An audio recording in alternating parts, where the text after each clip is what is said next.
He was on his knees in the bathroom, working on the pipes under the sink, when he turned his face and said, looking straight at me, "Mrs. Helen, I'm gonna have to work on it down below, too." I felt my entire body freeze. His gaze held mine for a second longer than it should have.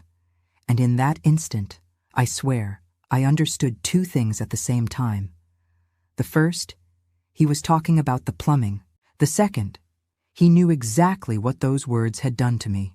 I'm 67 years old.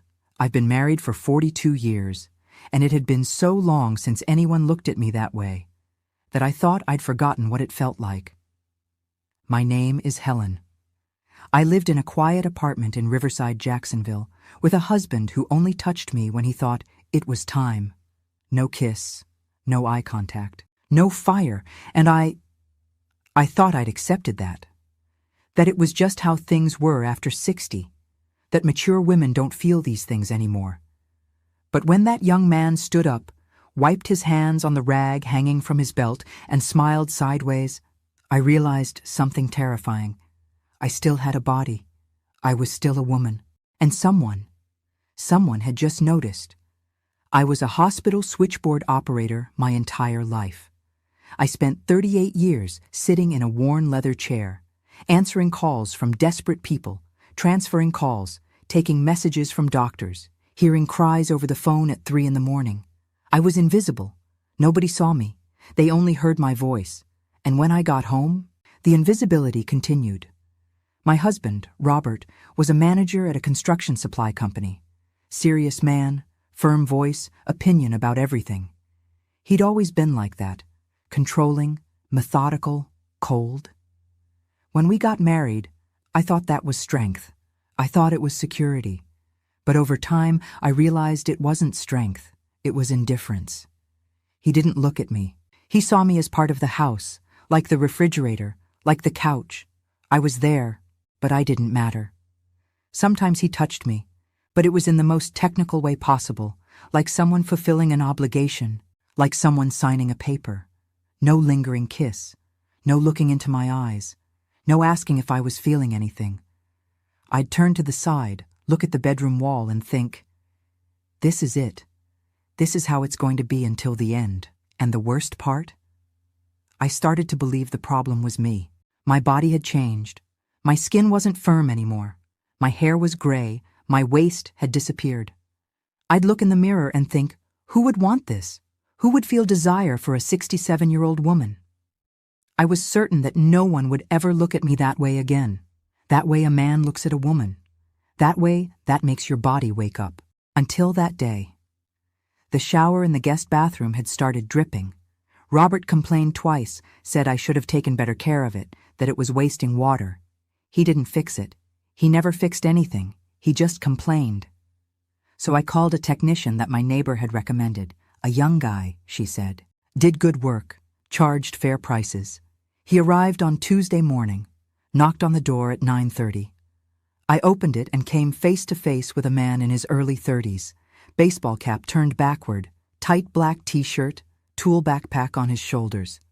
He smiled. It wasn't that polite smile of someone who's working. It was a real smile, as if he was genuinely happy to see me. You Mrs. Helen? I could only nod. My name's Daniel.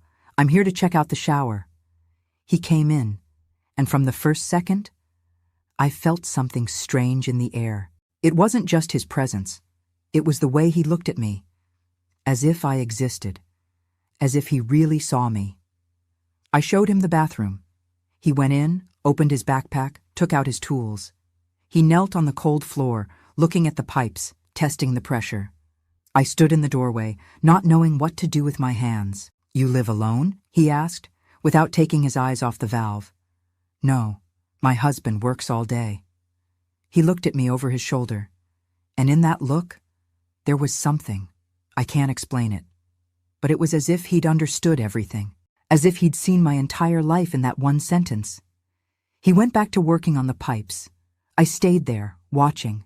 His body was strong, broad shoulders under the t-shirt, firm hands holding the wrench. I couldn't stop looking, and when I realized what I was doing, I felt a wave of shame rise up my neck. That's ridiculous, Helen, I thought. "You're too old for this." But my body didn't care what I thought. My body was responding, was waking up, was feeling things I thought had died years ago. Daniel stood up, wiped his hands, turned to me and said, "The problem's down here. I'm going to have to open up the trap. It'll take about 20 minutes. I could only say, "Okay, take your time." But when he bent down again, I had to get out of there. I went to the kitchen, put water on to boil, tried to breathe. But my heart was racing, my hands were trembling, and I didn't understand why.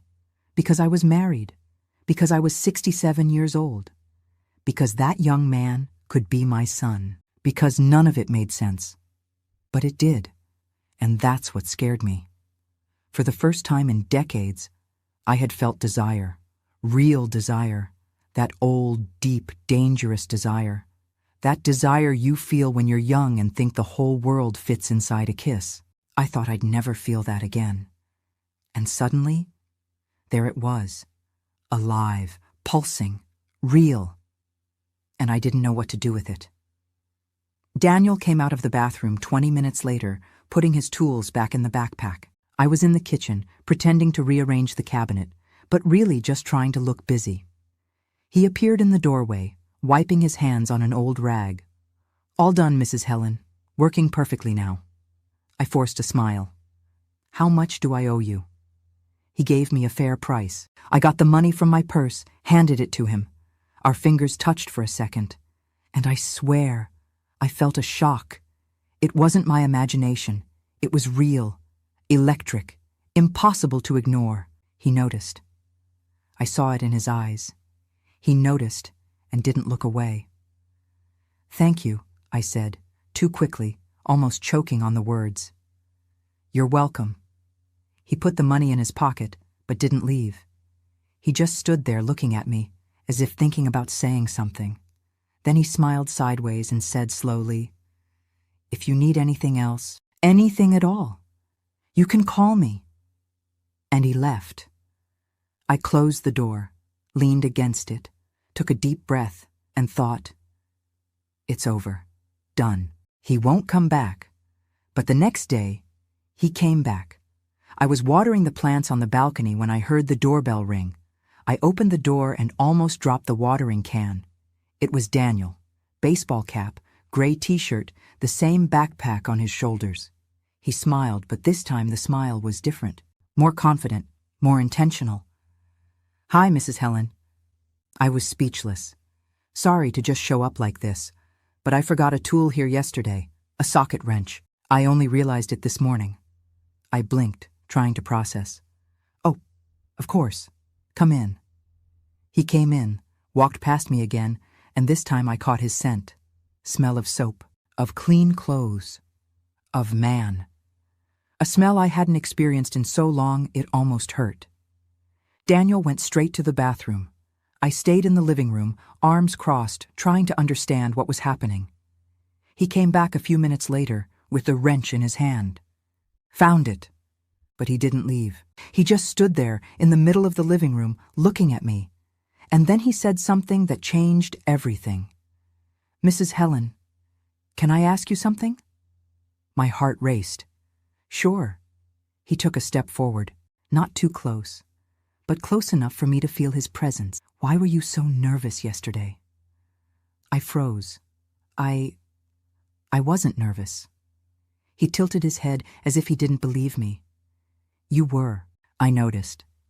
I didn't know what to say. My mouth was dry. My whole body was tense, and he continued. "I also noticed something else. Silence. I noticed that you're alone, even though you live with someone." That hit me like a punch in the stomach, because it was true, and he had seen it. In less than an hour inside my house, that young man had seen what Robert hadn't seen in 42 years. I felt my eyes burn. I turned my face away. "You don't know anything about me." "I do," he said softly. "I know, because I saw it. Saw it in the way you move, in the way you look away, in the way you tremble when someone gets close. You're fading away, Mrs. Helen, and I don't think you should be." I took a deep breath, trying to hold back the tears. "Why did you come back?" I asked, my voice breaking.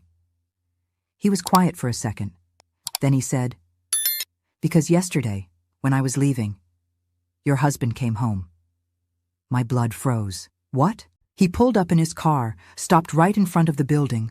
I was going down the stairs. He saw me coming out of the elevator with my tool bag and asked who I was. I explained, said I'd come to fix the shower. Daniel crossed his arms, and for the first time I saw anger in his face. "You know what he said?" I shook my head, speechless. He said, "Oh right, finally she did something useful. That woman's good for nothing except spending my money." And he laughed. He laughed, Mrs. Helen, like it was a joke. I felt my chest tighten. Tears fell. Not because it was news, but because someone had heard it. Someone had witnessed it. And that made it all more real, more painful. Daniel took another step. I got angry. I got angry at a man who has a woman like you at home and treats her that way. And I kept thinking all night, does she know how much she's worth? My voice came out hoarse, almost inaudible. "Why are you telling me this?" He held my gaze, firm, intense. "Because I came back here to tell you something, Mrs. Helen." Heavy silence. "You're still a woman. You're still beautiful. And if he doesn't see that, the problem isn't you. It's him." I sobbed, couldn't hold it back, covered my face with my hands, and Daniel just stood there, respecting my tears. Didn't touch me, didn't try to console me, just stayed.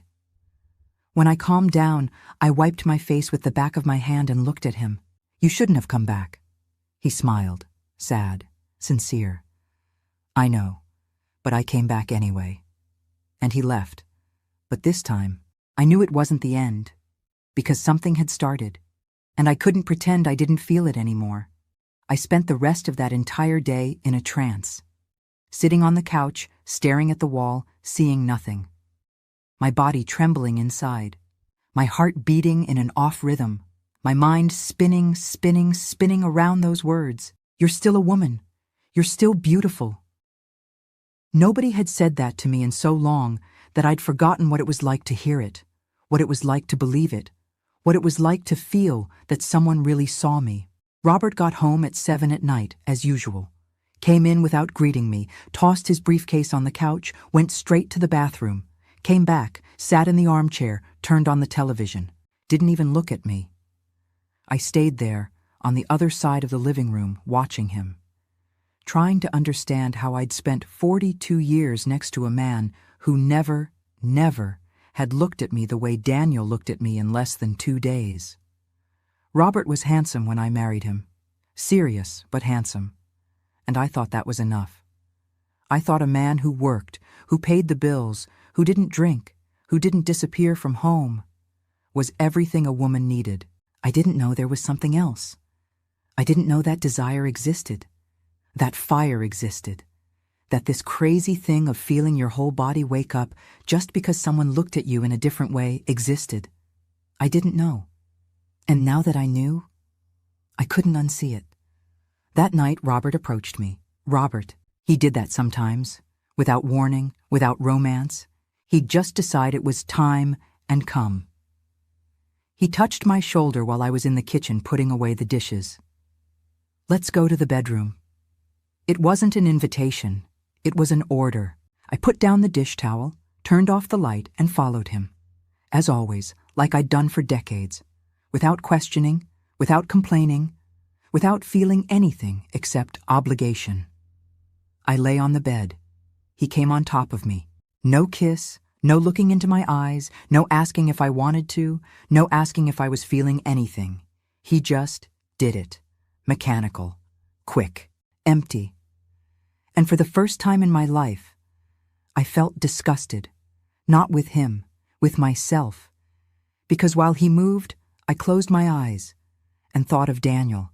I thought of his hands, of his smell, of the way he'd looked at me, of the way he'd talked to me, as if I mattered, as if I was more than a piece of furniture in the house. And the worst part, my body responded. My body responded thinking of another man. And when Robert finished, rolled to the side and fell asleep in 2 minutes, As always, I lay there, staring at the ceiling, feeling a guilt so heavy I could barely breathe. My God, what am I doing? I was married. I was 67 years old. I was a respectable woman, church-going, family-oriented, and there I was, feeling things for a young man the age of my son. I turned to the side, pulled the sheet up to my chin, and cried silently.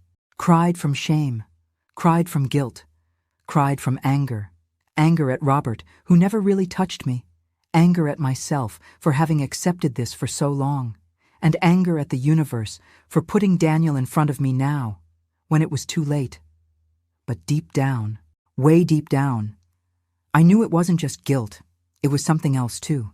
It was fear. Fear of discovering I was still alive. Fear of discovering my body still worked. Fear of discovering I could still feel desire, fire, wanting.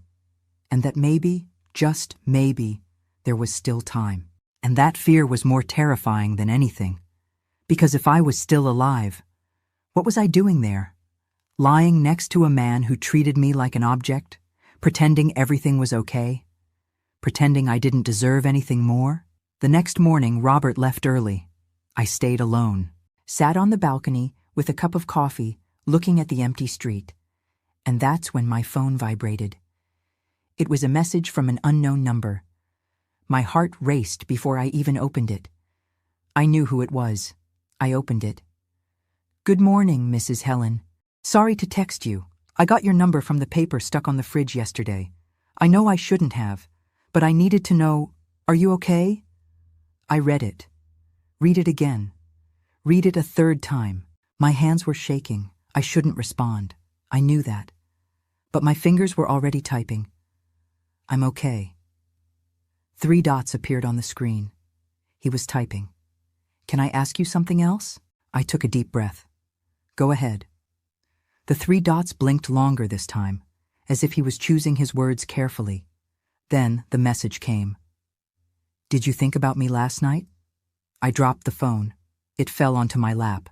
My heart was beating so hard I could hear the sound of it in my ears, because the answer was yes, and he knew it. I picked up the phone again, stared at the screen, at that impossible question, at that truth I couldn't admit.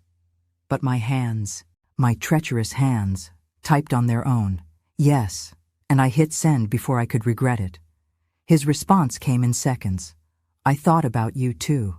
And then, the whole time, I closed my eyes, and I knew in that exact moment that I was entering into something dangerous, something forbidden, something that could destroy me.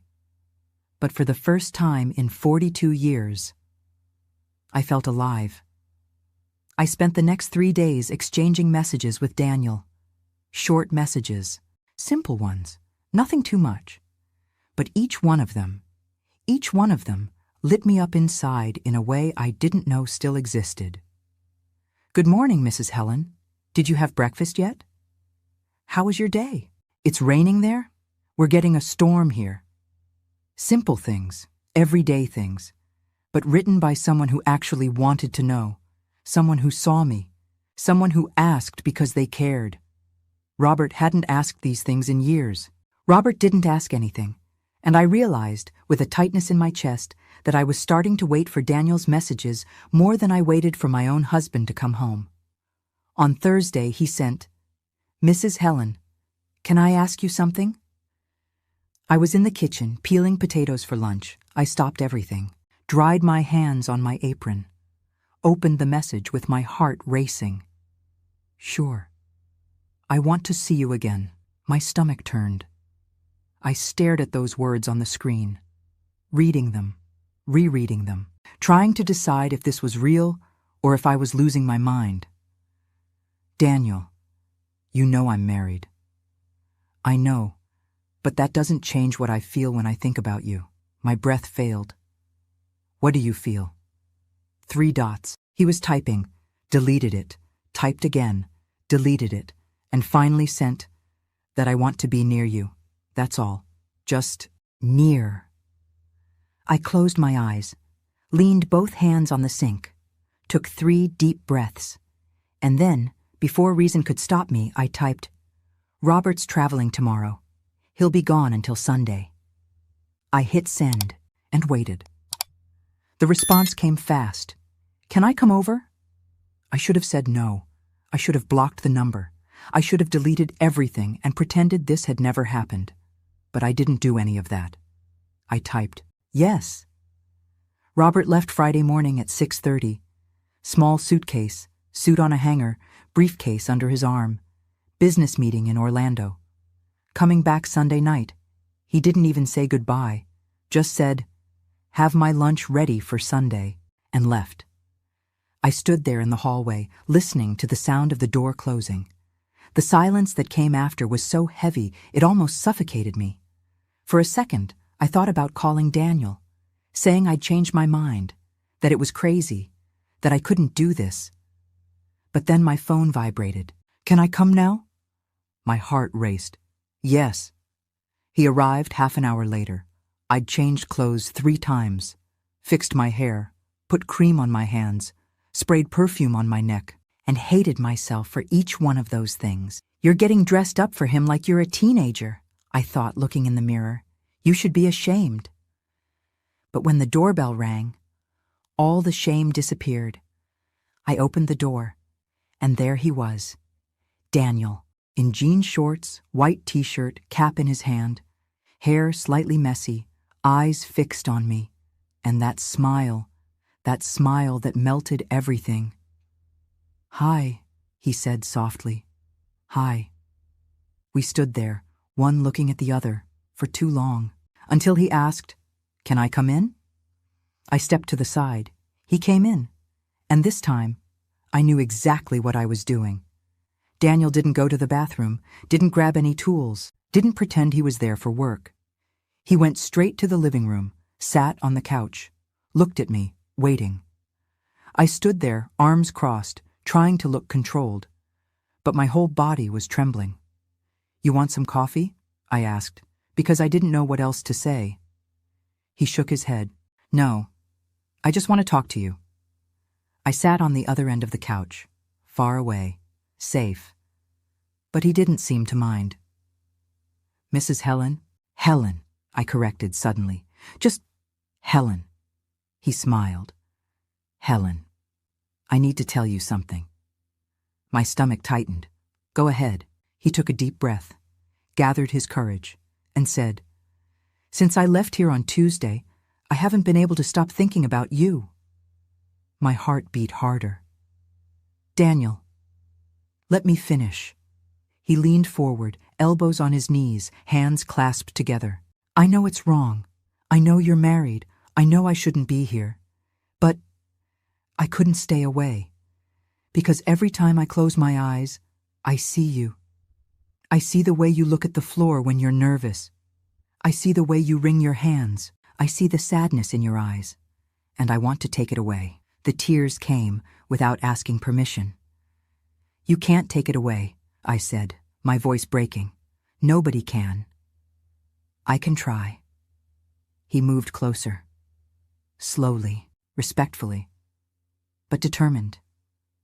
He sat closer to me. So close I could feel the warmth of his body. Helen, when was the last time someone really touched you? I sobbed. It's been so long. I don't even remember anymore. He raised his hand, slowly, gave me time to pull away, but I didn't pull away. He touched the tip of his fingers to my face, soft, warm, real, and I fell apart. I cried so much my whole body shook, and Daniel pulled me close, hugged me, held my head against his chest and let me cry. Without rushing, without judgment, without wanting anything except to comfort me. And it was there, in his arms, that I made the most dangerous decision of my life. I wasn't going to send him away. Not this time. I stayed there, in his lap, for too long, crying, trembling, feeling his chest rise and fall with his breathing, feeling his hand stroking my hair slowly, like someone calming a scared child. And for the first time in decades, I felt safe, not protected. Safe is different. Safe to be seen, to be heard, to be woman. When I finally calmed down, I lifted my head, wiped my face with the back of my hand, looked at him, and he was looking at me in a way that made my whole body heat up. It wasn't pity, it was desire, real desire, raw, impossible to hide. "I'm sorry," I said, my voice still hoarse. "I didn't mean to fall apart like that. Don't apologize." He ran his thumb under my eye, wiping away a tear that had lingered. "You have a right to cry. You have a right to feel." I laughed, a bitter laugh, full of irony. It's been so long since anyone gave me that right. I didn't even know it still existed. Daniel held my face with both hands, firm, warm, his eyes fixed on mine. "Helen, I didn't come here just to comfort you." My heart stopped. "I came here because I want you." The air left my lungs. "Daniel, you don't know what you're saying." "I do." He came closer, so close I could feel his breath on my face. "I want you, the way a man wants a woman, the way you deserve to be wanted." I shook my head, trying to pull away, but he held my face more firmly. "Helen, stop running." "I'm old, Daniel." "So what?" "I'm 67 years old." "So what?" "My body's not what it used to be. I'm not beautiful anymore. I'm not—" He kissed me, out of nowhere, without warning, without asking permission. He just kissed me. And the whole world stopped. I didn't remember anymore what it was like to be kissed for real, with desire, with hunger, with want. Robert never kissed me like that, not even when we were young. He was always technical, always cold. Quick kiss, closed mouth, no taste, no fire. But Daniel kissed me like I was the only woman in the world, slow at first, testing, feeling. And when I didn't resist, when I opened my mouth and let him in, the kiss changed. It became intense, deep, desperate. He held my face with one hand and the other went down to my waist, pulling me closer. I moaned, couldn't hold it back. And that sound, that moan I didn't even know I was still capable of making, made him hold tighter. I was sitting on the couch, he was leaning over me, and suddenly, he pulled me onto his lap. I sat on Daniel's lap, legs open, one on each side of his body, and he held me by the waist with both large hands, firm, warm. "My God," I whispered, my voice gone. "Daniel, we can't—" "Why?" He bit my lower lip, soft, teasing. "Why can't we, Helen?" Because I'm married." He stopped, pulled his face back a few inches, looked deep into my eyes. "You're married to a man who doesn't touch you, who doesn't see you, who doesn't want you." He ran his hand down my thigh, slowly, moving up. "But I see you. I want you. And I know you want me too." I was shaking so much I thought I was going to fall apart right there. "I can't do this." "You can." He kissed my neck, went down to my collarbone, up to my ear. "You can do whatever you want, because you're free. You just don't know it yet." I closed my eyes, threw my head back, felt his mouth on my skin, and for the first time in 42 years, I allowed myself to feel desire, to feel want, to feel fire. My hands went up on their own, grabbed his shoulders, his back, his hair, and I pulled him closer, as if I wanted to merge our bodies into one. Daniel moaned, a low sound, hoarse, animal. And that set me on fire. I didn't know I was still capable of provoking that in someone. I didn't know I was still capable of being desired that way. But then, the phone rang. The shrill, sharp ring cutting through the air like a knife. I stopped, froze, opened my eyes, gasping. Daniel stopped too, but didn't let me go. "Let it ring," he said, his voice hoarse. I shook my head. "It might be important. Helen, I need to answer it." He let me go, slowly, with resistance. I got up from his lap, legs wobbly, my whole body trembling. Went to the landline phone on the corner table. I answered. "Hello? Helen." My blood froze. It was Robert. "Hi," I said, trying to control my voice, trying not to sound out of breath, trying not to sound guilty. "You okay? Your voice sounds weird." "I'm fine. I was just cleaning the house." "Oh." He didn't even seem interested. "I'm just calling to let you know the meeting got postponed. I'm coming back tonight." My stomach dropped. "Tonight?" "Yeah. I'll be there around 9. Have dinner ready." And he hung up. No goodbye. No kiss. Nothing. I stood there, with the phone in my hand, staring at nothing. Daniel got up from the couch. Came to me. What happened? I turned to him and felt the tears coming back. "He's coming back tonight." Daniel clenched his jaw. "Tonight? Tonight?" Heavy silence. Daniel ran his hand over his face, took a deep breath, looked at me, and then said, "Then we have all day." I blinked. "What?" He took a step forward, held my hand. "We have all day, Helen. You and me, here. Alone." He squeezed my hand. "And I'm not going to waste a single second of it." I should have sent him away. I should have said it was crazy. I should have remembered I was married, that I had a life, that I couldn't throw everything away for one afternoon of desire. But I didn't do any of that, because for the first time in 67 years, I decided to choose myself. I held his hand back and said, "Stay." We didn't go to the bedroom, not immediately. Before that, Daniel did something no one had ever done for me. He asked me what I wanted. We were sitting on the couch again, him facing me, holding my hands, looking deep into my eyes.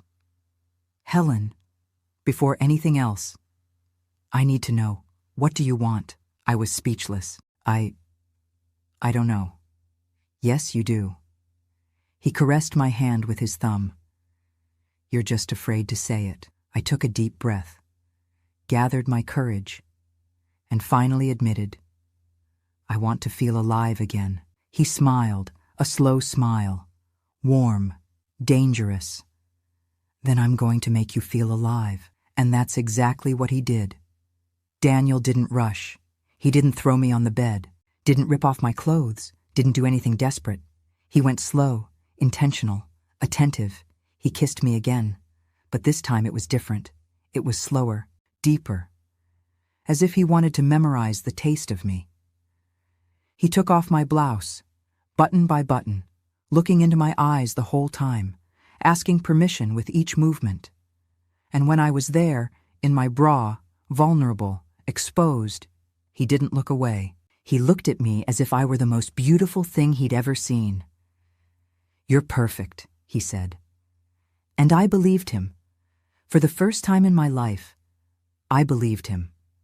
We spent the entire afternoon together, in the living room, on the couch, on the floor, in each other's arms. And when the sun finally started to go down, I knew nothing would ever be the same again, because I had tasted freedom, and there was no going back. It was almost 7 at night when Daniel and I finally got up from the couch. My whole body felt different, light, warm, alive, as if every cell had woken from a deep sleep. I looked at him, messy hair, wrinkled t-shirt, that tired smile on his face, and felt a pang in my chest, because I knew he was leaving. And I knew that maybe this would never happen again. Daniel stood up, stretched his arms, looked at me. "I need to go." I nodded, trying not to show the tightness I felt in my throat. "I know." He came to me, held my face with both hands, kissed my forehead, slowly, tenderly. "Helen, this wasn't just one afternoon for me." I closed my eyes. "It wasn't for me either. I want to see you again." I opened my eyes, looked at him, and for the first time, I felt real fear, because this wasn't just desire anymore. It was something else, something bigger, more dangerous, more real. "Daniel, I don't know if that's a good idea." "Why?" He tilted his head, searching my eyes. "Because you're married?" "Yes." He let go of my face, took a step back. And what he said next changed everything. Helen, I need to tell you something. My heart raced. What? He crossed his arms, looked at the floor, took a deep breath. And when he looked up again, there was something heavy in his gaze. I didn't come here by accident. I frowned. What do you mean? That day, the day I came to fix the shower. He paused. It wasn't the first time I'd seen you. My stomach turned. What? Daniel came closer again, slowly, like someone afraid of scaring me. I'd seen you before, Helen, 3 times. I shook my head, confused. Where? At the bakery on the corner. You went there every Tuesday morning, always at the same time, always alone, always with that expression, sad, distant, like you were there, but you weren't. He swallowed hard. I work near here. I pass by that bakery every day, and every time I saw you, I kept thinking, who is this woman? Why does she look so faded? I felt a chill run up my spine. You followed me? No. He shook his head firmly. I never followed you, but I asked about you. My blood froze. Who did you ask? Mrs. Patricia, the owner of the bakery. I knew Mrs. Patricia, gossipy woman, talkative, who knew about everyone's life in the neighborhood. What did she tell you? Daniel looked away. She said you were married, said your husband was a difficult man. Said you lived alone, even though you lived with him. Said nobody ever saw you smile. Tears started falling without me being able to stop them. And why did you want to know? He looked at me again, and the intensity in his gaze knocked me down. Because I couldn't stop thinking about you, Helen. I took a deep breath, trying to process this. So, that day with the shower, I asked your neighbor to recommend me. He admitted, without looking away. I knew you'd called a technician before. I knew the guy had left the job half done.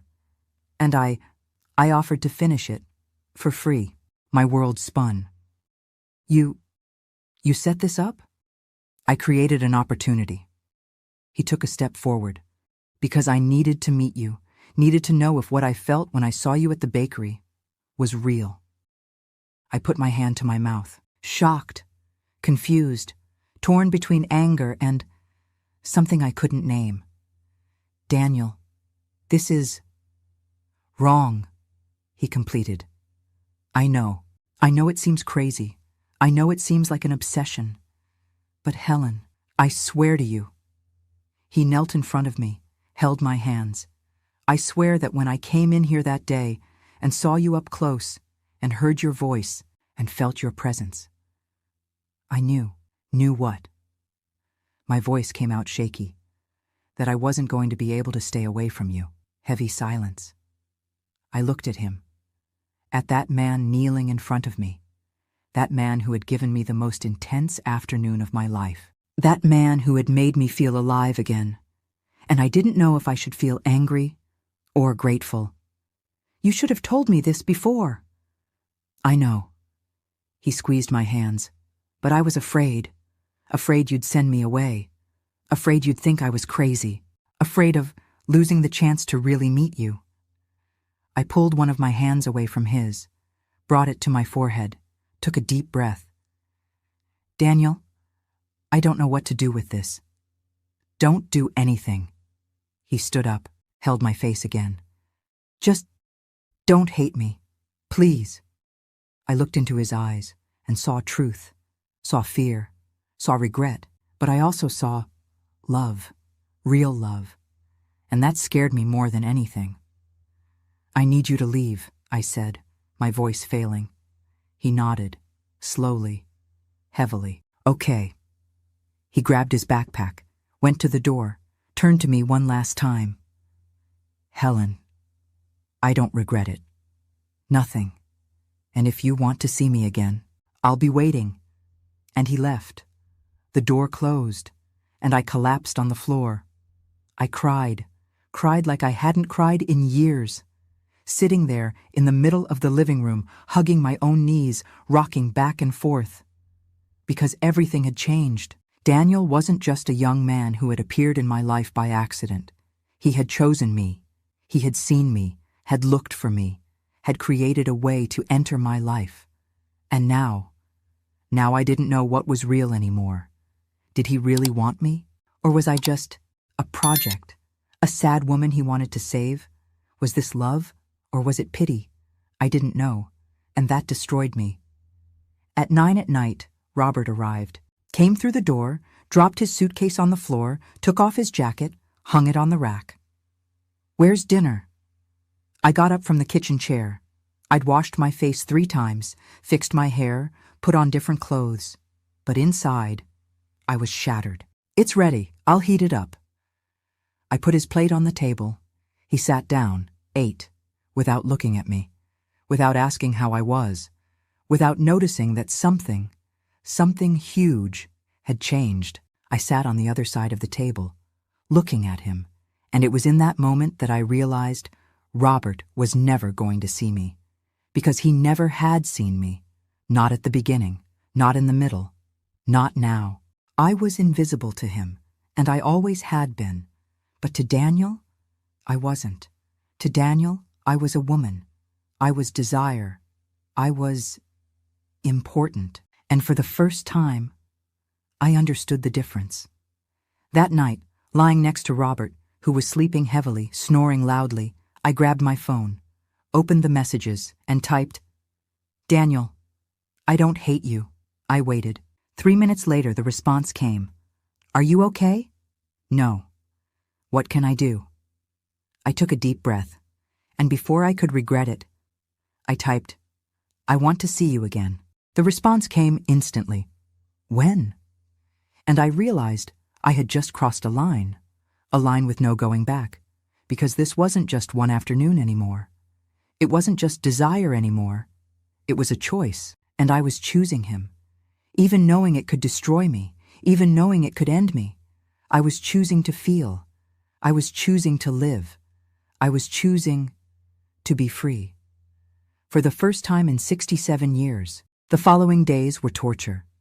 Robert was home, physically present, absent in everything else. He'd wake up, have breakfast, go to work, come back, have dinner, watch television, and sleep. The same routine as always. Like a broken clock that still marks the hours, but doesn't feel time passing. And I was on fire. Inside, outside, in every thought, in every breath. I exchanged messages with Daniel in secret. In the bathroom, in the kitchen, on the balcony. Always with my heart racing, always afraid of being discovered. "Good morning, beautiful. I'm dying to see you. When are we going to see each other again?" And I responded, "Always," because I couldn't stay away anymore. "I miss you too.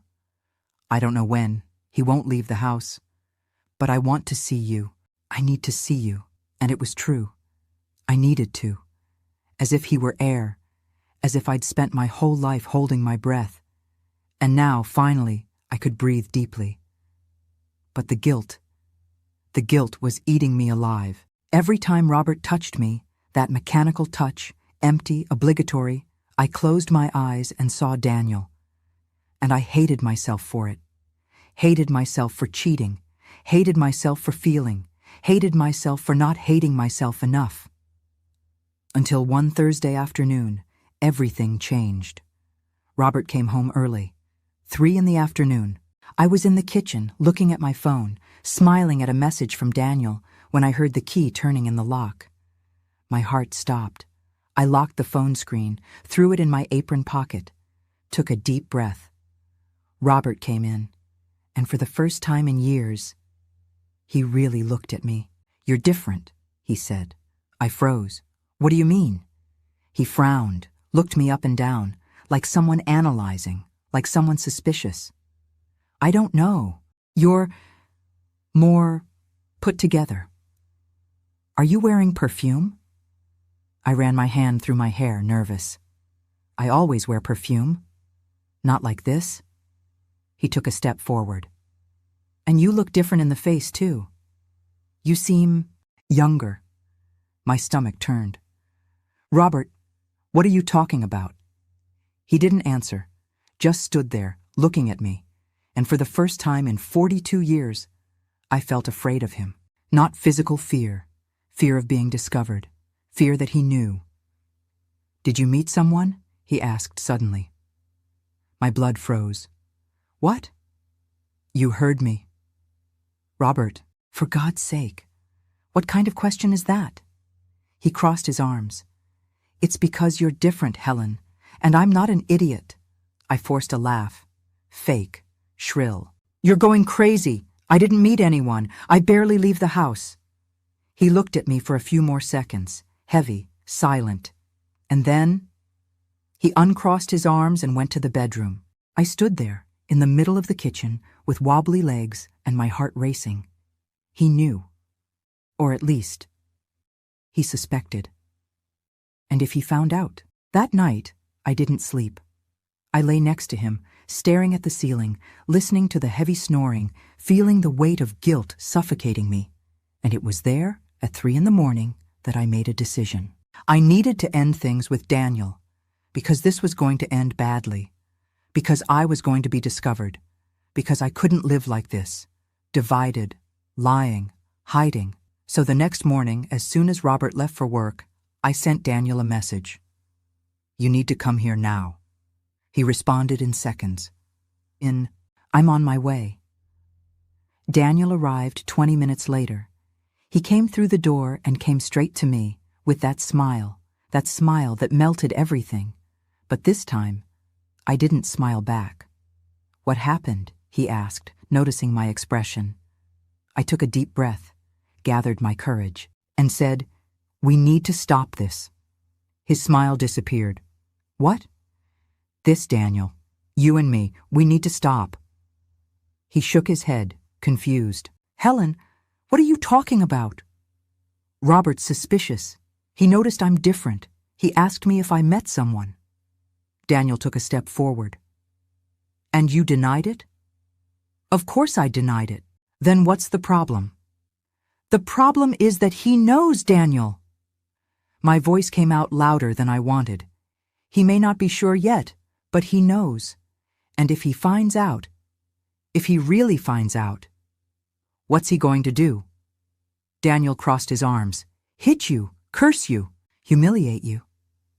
I looked away. He already does that. Daniel took another step. Then why are you afraid? Because I felt the tears coming. Because I don't know how to live alone, Daniel. I spent my whole life being a wife, being a homemaker, being invisible. I don't know who I am without that. You do know. He held my face. You're Helen. You're strong. You're beautiful. You're free. I shook my head, crying. I'm not free. I never was. Then be free now. It's not that simple. Yes, it is. He pulled me close. You just have to choose. I pushed him away, with anger, with desperation. Choose what, Daniel? Choose you? Choose to throw away 42 years of marriage? Choose to become what? The old lady who left her husband for a younger man? The family shame? No. He held my shoulders, firm. Choose yourself. Choose to be happy. Choose to really live before it's too late. I sobbed. I'm 67 years old, Daniel. It's already too late. It's not. He pressed his forehead to mine. It's never too late to be free. And then he kissed me. A desperate kiss, intense, full of everything we couldn't say.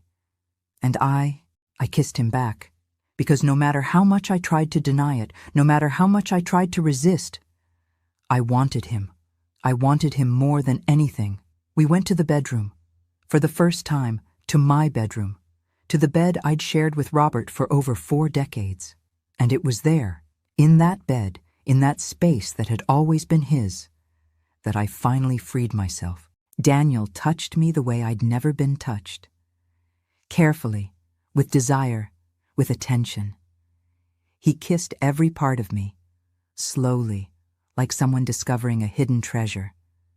And when we finally merged, when we finally became one, I cried.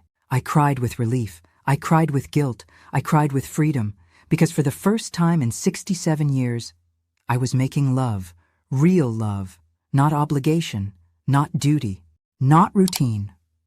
Love. Afterwards, lying side by side, sweaty, breathless, in silence, Daniel turned to me and said, "Leave him." I looked at him. "What?" "Leave Robert. Come with me." My heart stopped. "Daniel, you don't know what you're saying." "I do." He held my hand. "I know exactly what I'm saying. I want you, Helen, for real, forever, and I know you want me too. But there's no but." He sat up, propped his body on his elbow, looked deep into my eyes. "You're not happy with him. You never were. And you deserve more. You deserve to be loved. You deserve to be seen. You deserve to live." I closed my eyes. "It's more complicated than that. It's only complicated because you're letting it be." He kissed my hand. "Helen, I don't care about your age. I don't care what people are going to say. I don't care about any of that. I only care about you." I opened my eyes and saw truth, saw love, saw future. A future I'd never imagined. A future where I could be happy. "I need to think," I said. He nodded. "Okay, think. But Helen?" He held my face. "Don't take too long, because life goes by fast, and I don't want us to waste any more time." Daniel left an hour later, and I stayed there, lying in bed, staring at the ceiling, smelling his scent on the sheets. And for the first time, I imagined a different life, a life where I woke up next to him, a life where I really smiled, a life where I was free. And the more I imagined, the more I wanted it.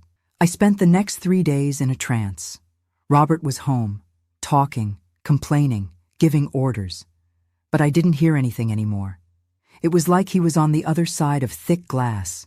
I saw his mouth moving, but the sound didn't reach me, because my head was somewhere else. It was with Daniel. It was in that afternoon in my bedroom. It was in those words, "Leave him, come with me." And the more I thought about it, the more it made sense. But the fear was enormous. Fear of being alone, fear of being judged, fear of discovering that, in the end, I wasn't strong enough to start over. Until Sunday night, everything collapsed. Robert was watching television in the living room. I was in the kitchen, washing the dinner dishes, when I heard my phone vibrate on the table. I dried my hands on the towel, picked up the phone. It was Daniel. "Helen, I need to see you, tomorrow, please." I was about to respond when I heard Robert's voice behind me. "Who is it?" I almost dropped the phone. I turned, hiding the screen against my chest. "Nobody, just spam." He frowned. "Spam doesn't send messages at night." My heart raced. "Robert, stop it." He took a step forward. "Give me that phone." "What? You heard me. Give it to me." I backed away. "No." He moved forward, fast, ripped the phone from my hand before I could react. "Robert, give that back to me." But he'd already unlocked it, was already reading. I saw his face change, saw the anger rise, saw his jaw clench. And when he looked up at me, I knew it was over. "Who's Daniel?" he asked, his voice low, dangerous. I couldn't answer. "Who's Daniel?" he shouted this time. I took a step back. "Robert, calm down." "Calm down?" He threw the phone on the floor. The screen cracked. "You're cheating on me, and you want me to stay calm?" The tears came. But this time, they weren't from fear. They were from relief. Because finally, everything was exposed. "I didn't want you to find out like this," I said, my voice trembling. He laughed, a bitter laugh, full of venom. "Oh no? And how did you want me to find out? Did you want to tell me in person? Did you want to tell me you're screwing some kid in my bed?" I clenched my teeth. "Don't talk like that." "I'll talk however I want." He moved forward again. "You're my wife, Helen. Mine." "I'm not!" I shouted back. and it was the first time in 42 years I'd shouted at him. I was never yours. I was always nothing to you. He stopped, shocked. What are you talking about? You never saw me, Robert. The tears kept falling. You never really looked at me. You never touched me with affection. You never asked me if I was okay, if I was happy, if I wanted something. I spent 42 years being your maid, your obligation, your property. And I thought that was normal, that that's what marriage was. And it's not, he shouted. No! I took a step forward. It's not, Robert. Marriage is partnership. It's companionship. It's looking at each other and seeing love. And we never had that. We never had anything. He shook his head, incredulous. You've lost your mind. No. I woke up. I wiped my face with the back of my hand. I woke up after 67 years of sleeping. And now I can't go back to sleep. Robert was silent, breathing hard, looking at me like he was seeing a stranger. And maybe I was, because the woman he knew, the submissive woman, quiet, invisible, had died. And in her place, another had been born. A woman who knew what she wanted, a woman who wasn't afraid anymore. I'm leaving, I said. He blinked. What? I'm leaving. Tomorrow. You're not going anywhere. I am. I looked deep into his eyes. I am, and you can't stop me. He took a step forward, threatening. You think that kid's going to stay with you? You think he really wants you? You're 67 years old, Helen. You're old. You're ugly. You have nothing to offer. And it was there, in that moment, that I realized Robert wasn't angry because he loved me. He was angry because he'd lost control, because for the first time, I wasn't obeying. And that freed me completely.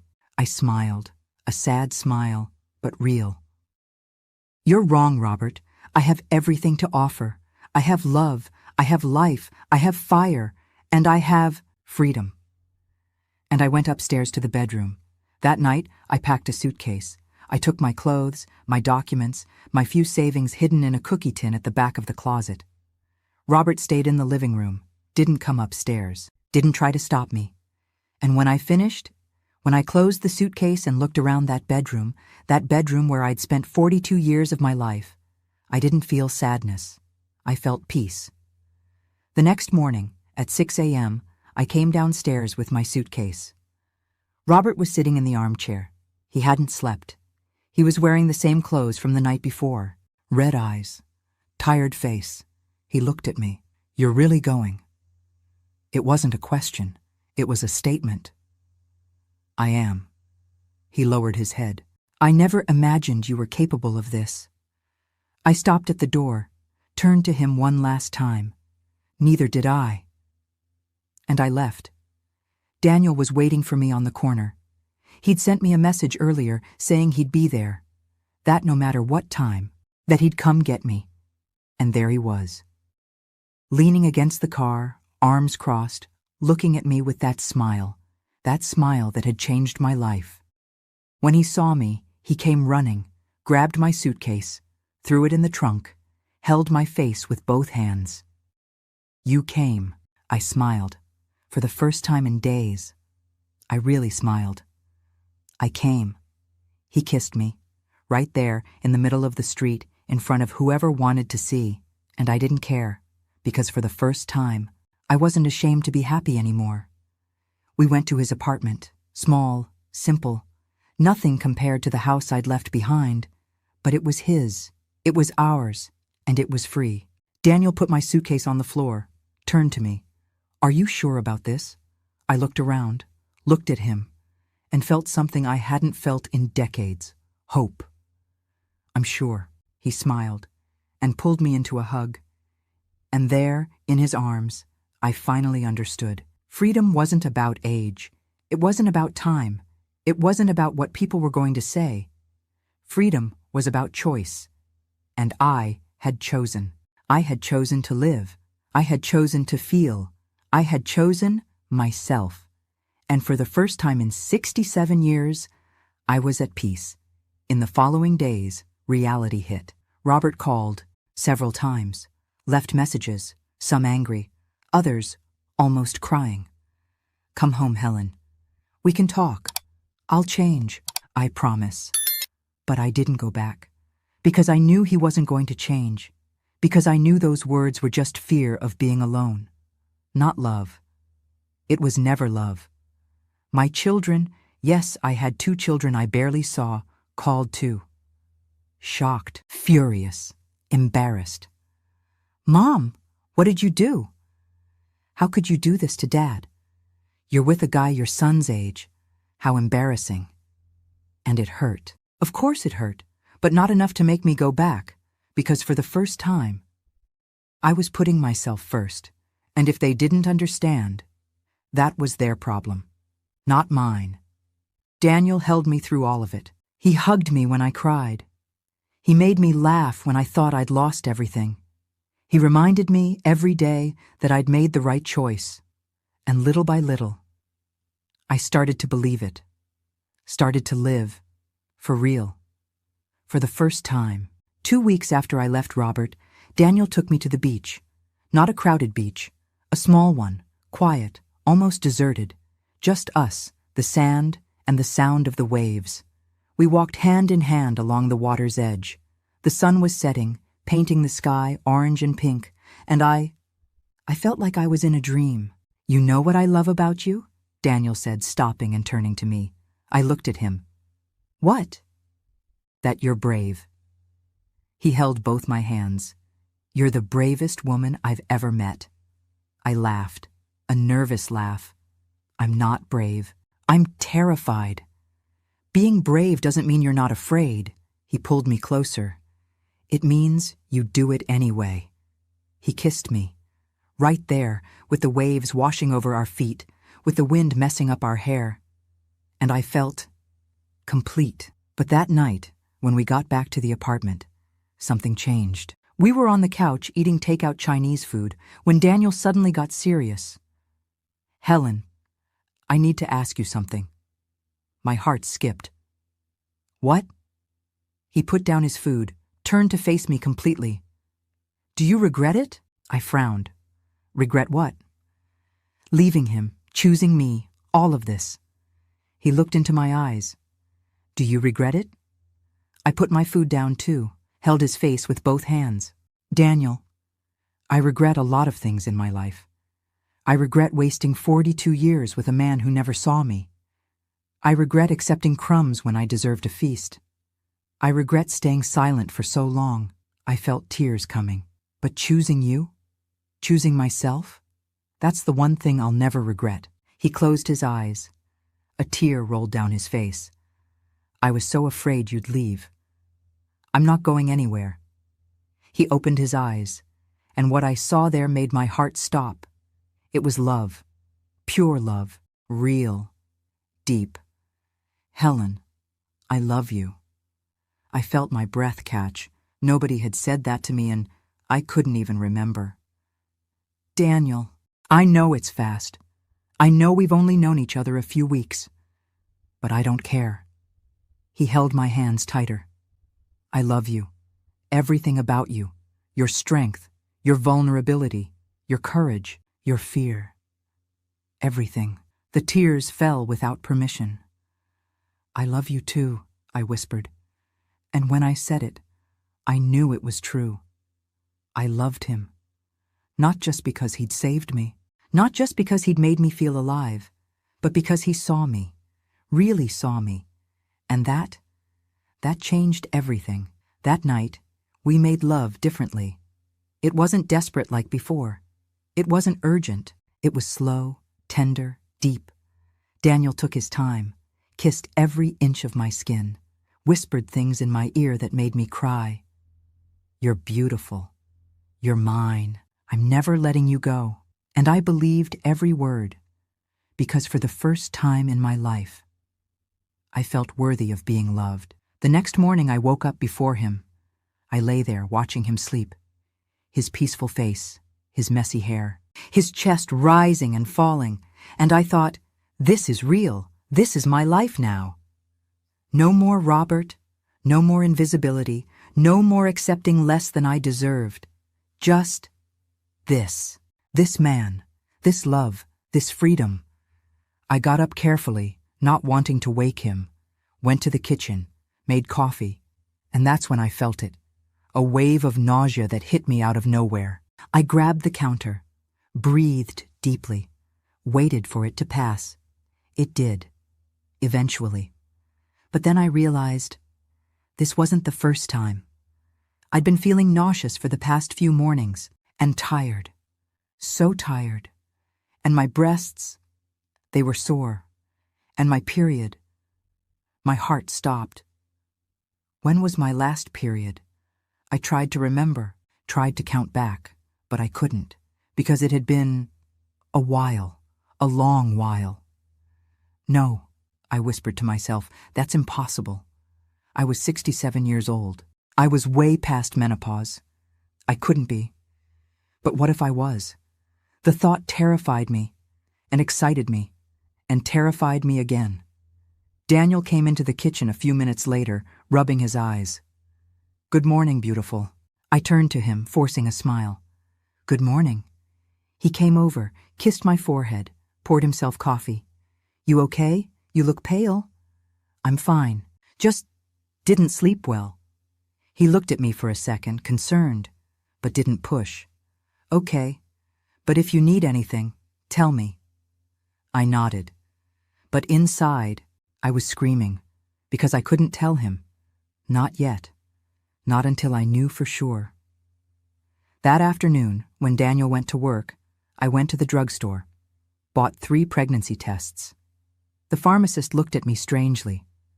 An old lady buying pregnancy tests. But I didn't care. I went home, locked myself in the bathroom, and took all 3 tests and waited, the longest 3 minutes of my life. When I finally looked, all 3 showed the same thing. 2 lines, positive, I was pregnant, at 67 years old, with Daniel's baby. I sat on the bathroom floor, and I didn't know whether to laugh or cry, so I did both. Because this was impossible, miraculous, terrifying, and I had no idea what to do. I made an appointment at the community health clinic for next week. They said they needed to do an ultrasound to confirm that home tests could give false positives in women my age. But I knew. Deep down, I knew. My body knew, because I'd felt this before. Over 40 years ago, when I had my children. And now, at 67, I was feeling it again. I haven't told Daniel yet. I don't know how. How do I tell a 35-year-old man that there might be a baby? He'll think it's crazy. He'll think it's impossible.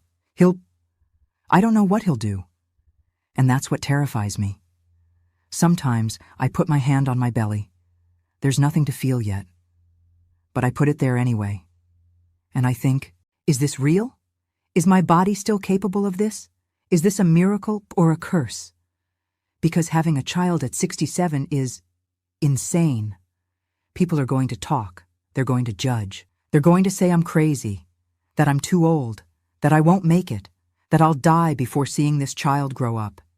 And maybe they're right. But at the same time, this is proof that I'm still alive, that my body still works, that I'm still fertile, a woman, complete. In 3 days, I'm getting the ultrasound. In 3 days, I'll know if this is real. And if it really is, I'm going to have to make the hardest decision of my life. The 3 days until my appointment felt like 3 years. I moved through the apartment like a ghost, making breakfast, cleaning, pretending everything was normal. But nothing was normal, because inside me, there might be a life, a new life. At 67 years old, Daniel noticed something was wrong. Of course he did. Helen, are you sure you're okay? He asked one night as we lay in bed. I was curled up on my side, staring at the wall. I'm fine. You're not. He moved closer, wrapped his arm around me. You've been distant, quiet. What's going on? I wanted to tell him. God, I wanted to tell him so badly, but fear held my tongue. I'm just adjusting to everything. It's a lot of change. He kissed my shoulder. I know, but we're going to be okay.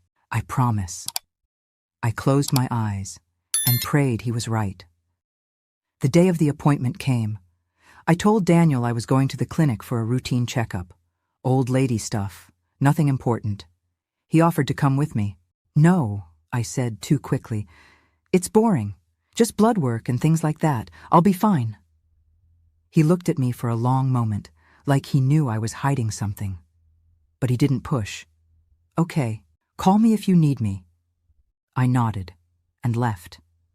The community health clinic was busy, full of young mothers with crying babies, pregnant women with swollen bellies, teenage girls holding hands with nervous boyfriends, and then me, a 67-year-old woman who might be joining them. The irony wasn't lost on me. Helen Morrison? A nurse called. I stood up, followed her down the hallway. She took my vitals, asked questions, wrote things down on a clipboard, and then she said, "The doctor will see you in a few minutes. Just wait here." She left, and I sat there on the examination table, paper crinkling beneath me, heart pounding in my chest. Dr. Martinez came in 10 minutes later. Young woman, maybe 40.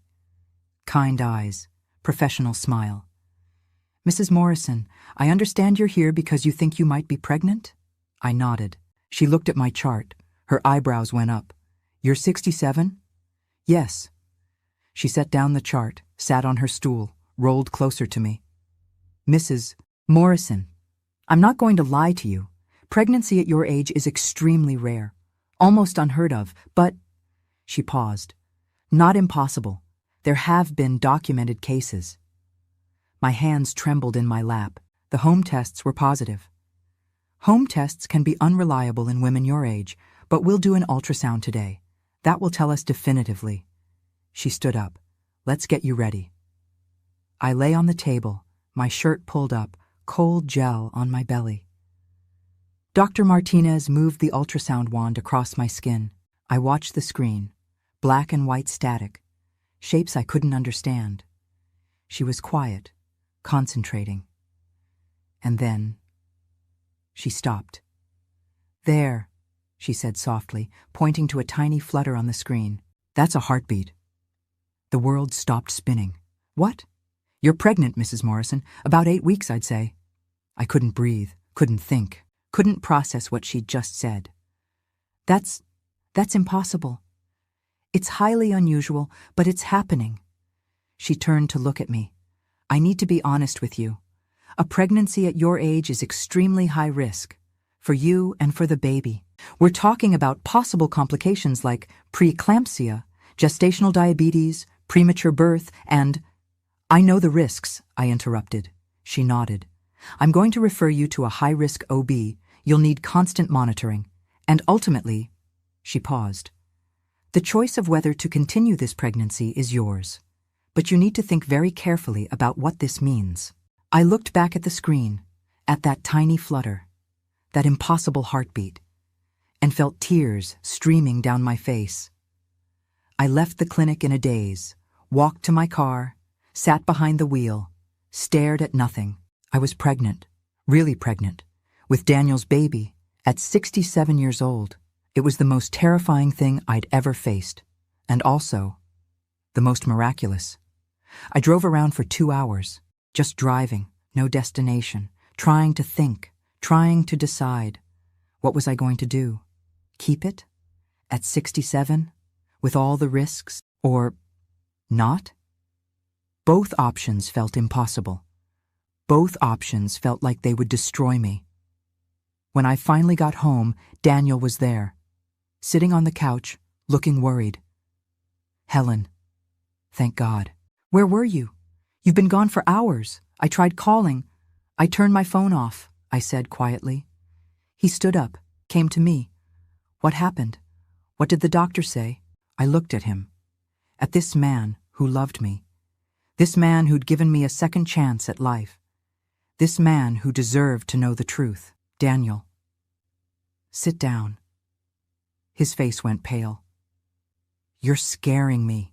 Just sit, please. He sat. I sat next to him, and I took his hands in mine. Daniel, I need to tell you something, and I need you to listen to the whole thing before you say anything, okay? He nodded, his eyes wide with fear. I took a deep breath. For the past few weeks, I've been feeling strange, nauseous, tired, and I thought it was just stress from everything that's happened. But then I realized my period hadn't come, and I know I'm old, and I'm past menopause, but Helen, what are you saying? I looked into his eyes. I'm pregnant. Silence. Complete, absolute silence. Daniel stared at me, mouth slightly open, face frozen. You're... what? I'm pregnant. 8 weeks. I had an ultrasound today. They confirmed it. There's a heartbeat. He stood up, ran his hands through his hair, paced across the room. That's not possible. I know, but it is. It's happening. He turned to me. How? You're 67. I don't know how. The doctor said it's rare but not impossible. Daniel, Is it mine? He asked suddenly. I felt like he'd slapped me. Of course it's yours. Who else's would it be? He sat back down, put his head in his hands. I'm sorry. That was stupid. I can't process this. I know. Neither can I. We sat in silence for a long moment. Then he looked up at me. What do you want to do? And that was the question, wasn't it? What did I want? I don't know, I whispered. I'm terrified. The risks are enormous. I could die. The baby could die. I'm too old for this. Everyone's going to think I'm insane. But, I looked at him, this is proof that I'm still alive, that my body still works, that I'm still capable of creating life. And maybe, my voice broke, maybe this is my second chance at everything. Daniel moved closer, took my hands. Helen, if you want to do this, I'm with you. Every step. I'm not going anywhere. You don't have to. I want to. He cupped my face. I love you. And if we're going to have a baby, then we're going to have a baby. Together. I started crying. You really mean that? I really mean that. And in that moment, I made my decision. I was going to do this. I was going to have this baby. No matter what anyone said, no matter how scared I was, because for the first time in my life, I was choosing me, and this new life inside me. But here's the thing they don't tell you about miracles. Sometimes they don't last. 3 days after I told Daniel, I woke up in the middle of the night with cramps, sharp, twisting, low in my belly. I lay there in the dark, trying to breathe through it. It's nothing, I told myself, just normal pregnancy stuff. But when I went to the bathroom, there was blood. Daniel drove me to the emergency room at 2 a.m. I sat in the passenger seat, bent over, one hand on my stomach, tears streaming down my face. It's going to be okay, he kept saying. It's going to be okay.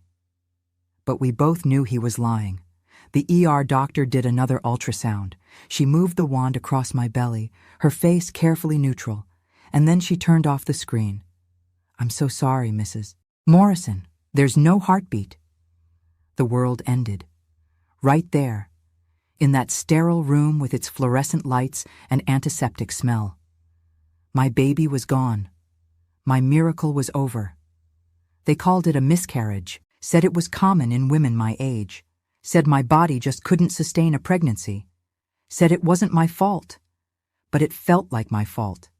It felt like my body had betrayed me one last time, had given me hope, had shown me what was possible, and then ripped it away. I didn't leave the apartment for 2 weeks. I lay in bed, staring at the wall, feeling empty, hollow, like someone had carved out my insides and left nothing but a shell. Daniel tried everything. He brought me food I didn't eat. He held me while I cried. He told me it wasn't my fault, but nothing helped. Because I'd lost something I didn't even know I wanted, until it was gone. My children didn't call. Robert didn't call. The only person who called was Dr. Martinez. Mrs. Morrison, I know this is incredibly difficult, but I want you to know, what your body did was remarkable. Most women your age couldn't conceive at all. Your body created life. That's extraordinary. But it couldn't keep it, I said, my voice dead. No, but that doesn't diminish the miracle of it happening in the first place. I hung up, because I didn't want to hear about miracles anymore. On the third week, Daniel sat on the edge of the bed and said, "Helen, you need to get up." I didn't respond. I know you're hurting. I'm hurting too. But you can't stay in this bed forever. Why not? Because that's not who you are. He took my hand. You're the woman who left her husband, who chose freedom, who chose life. And I need you to choose it again. Please. I looked at him, really looked at him, and saw the pain in his eyes, because he'd lost the baby too. And I'd been so consumed by my own grief that I hadn't even thought about his. "I'm sorry," I whispered. "Don't be sorry. Just come back to me." I sat up, for the first time in 3 weeks, and let him hold me. It took time, weeks, months, but slowly, I came back to life. Daniel was patient, so patient. He never pushed, never demanded. He just loved me. Even when I was broken, even when I was empty, even when I didn't know how to love myself. 6 months after the miscarriage, we went back to that beach, the same one where he'd told me he loved me. We walked along the water's edge, hand in hand, watching the sunset. "Do you regret it?"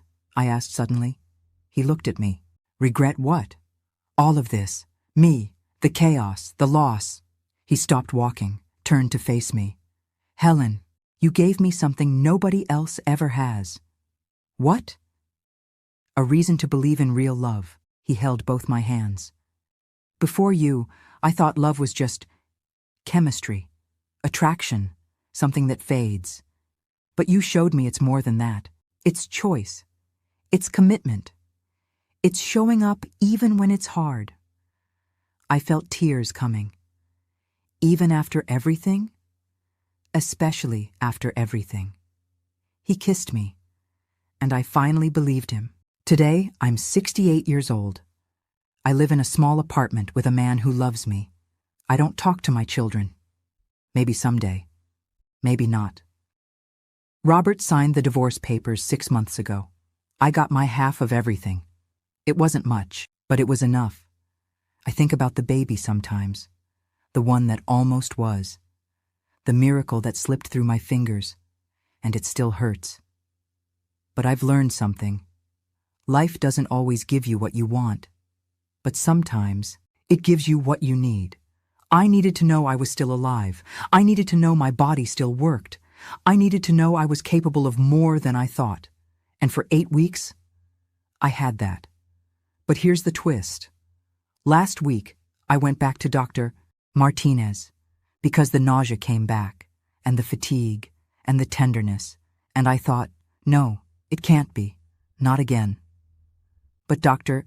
Martinez did the blood work and the ultrasound, and she looked at me with tears in her eyes and said, "Mrs. Morrison, you're pregnant again." I'm not kidding. At 68 years old, 6 months after losing the first baby. My body somehow tried again. And this time, the heartbeat is strong. The pregnancy is progressing. Against all odds, against all medical logic, I'm still pregnant. I have an appointment next week to confirm everything is still okay, to make sure this isn't another cruel trick, to see if this miracle is going to stick. And I haven't told Daniel yet, because I'm terrified. Terrified of losing another baby. Terrified of getting his hopes up. Terrified of admitting that this impossible thing is happening again. So I'm asking you, woman to woman, should I tell him? Should I let myself hope? Should I believe in this miracle or protect my heart? Because right now, I'm standing at a crossroads and I don't know which way to go. If you want, I'll come back and tell you what happened. Tell you if it's real. Tell you if I told him. Tell you if this impossible baby survives. Because this story isn't over yet. Leave in the comments. In my place, what would you do? Would you tell him? Would you hope? Would you believe? And tell me, have you ever gotten a second chance you didn't think was possible? Because life still knows how to surprise us, even when we think we've seen it all, even at 68, even now.